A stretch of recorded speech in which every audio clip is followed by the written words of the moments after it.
হৰভোগৰ বাৰেগাঁও নাথপাৰাৰ ২৭ নং ৰাষ্ট্ৰীয় ঘাইপথত ভয়ংকৰ পথ দুৰ্ঘটনা।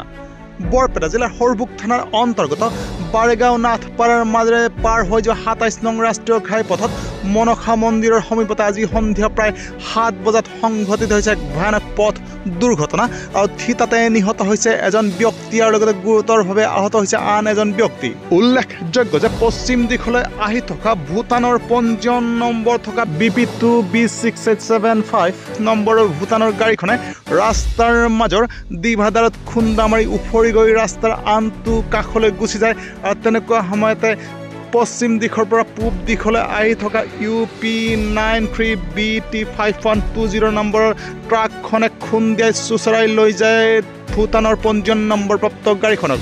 আৰু ইয়াৰ ফলত তাতে নিহত হয় ভূটানৰ পঞ্জীয়নপ্ৰাপ্ত গাড়ীখনৰ এজন ব্যক্তি আৰু লগতে গুৰুতৰভাৱে আহত হয় আন এজন। মন কৰিবলগীয়া যে উপস্থিত ৰাইজে 108 চিকিৎসা এম্বুলেন্সক ফোন কৰি থকা স্বত্তেও বহু পলম হোৱাত শেষত উপস্থিত ৰাইজে জোৰকৈ হৰভোগ আৰক্ষী থানাৰ বাহনতে পঠিয়াই দিয়ে আহত ব্যক্তিগৰাকীক চিকিৎসালয়লৈ।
হৰভোগৰ পৰা ধ্ৰুৱৰাজ পাঠকৰ প্ৰতিবেদন, নিউজ টাইম 3।